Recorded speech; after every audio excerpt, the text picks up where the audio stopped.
Kung may player kang dapat katakutan, ang prime ni Michael Jordan dahil ni walang player ang kayang dumepensa sa kanya. At umabot na sa puntong basketball god na sa kanyang pinangalan. Dahil sa 3 beses niyang pinangunahan ng NBA sa iskoran.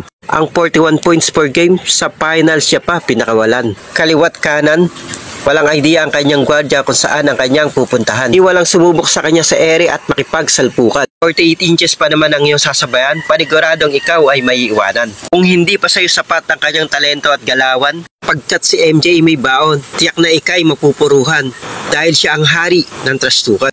Lahat ng magkamaling magyabang kay Michael Jordan nakatikim sa kanya ng masakit pa sa hiwalayan. Tinumbasan niya ang angas at yabang sa katutak na award sa ilalim ng kanyang pangalan. 14 times NBA All-Star, 5 times MVP Award, Rookie of the Year at nag-uwi pa ng 6 na kampyonato. Kaya naman pinili siya ng GOAT ng karamihan at wala na dapat komisyon dito. At sa mga hindi sigurado, hayaan niyo ko ikwento ang idolo ng ating mga idolo. At ito ang kwento ni Michael Jordan.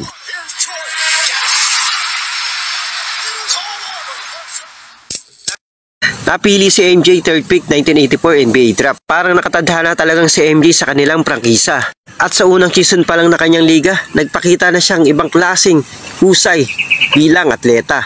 28.2 per game ang kanyang kinamada. Ipasok niya ang 51% na kanyang mga tira. MJ lang, nag-iisang rookie nagpakita ng ganitong kumpiyansa. 6.6 foot lang ang taas niya pero nakipagsabayan sa mga higante sa shaded area. Kuha niyang play contender ang kanyang prangkisa na dating kulelat sa liga. Kuha niya pang buhati ng Bulls sa elimination. Laglag naman sila ng Bucks sa unang round pa lang ng postseason. At ang kanyang unang 2 taon ang nagsilbing buwelo sa liga doon. Pagpatak ng 86-87 season, dito lang pinakawalan na totoong niyang angas at talentong baon. Ang kanyang swabing acrobatic shot at fade away sa mid-range area ang nagpabilis kay MJ maging dominante sa liga. Kahit pans ng kalamang prangkisa ay inaabangan ang paglalaro niya. Kaya ang top sa scoring NBA season na ito, 35.0 per game na mayroong 53%. Siya ang tinanghal na dipoy dito. Numbering 3.2 steal per game. 1.6 pa ang kanyang nablangko. Sa loob na 4 na taon ng kanyang karera, nakuha niya agad ang unang title MVP ng liga. Anong kaangat ang talento niya kumpara sa iba? Papalang history ng unang player na tinanghal na dipoy sa season niya. Ang player greatest para sa kanyang prangkisa. So, tinalo pa rin sila ang Band Boy Piston sa semis na kanilang konferensya. 889 season, dito na nagpakita ang ibang aspeto ng opensa ni Michael Jordan. Ginawa siyang point guard ng kanyang kupunan at dito niya pinakita na ibubaga siya sa pasahan. Siya ang nagmando sa opensa at ibang klaseng halimaw ang kanyang pinakita. Sa loob ng 11 games, 10 triple-double naman ang kanyang naitala.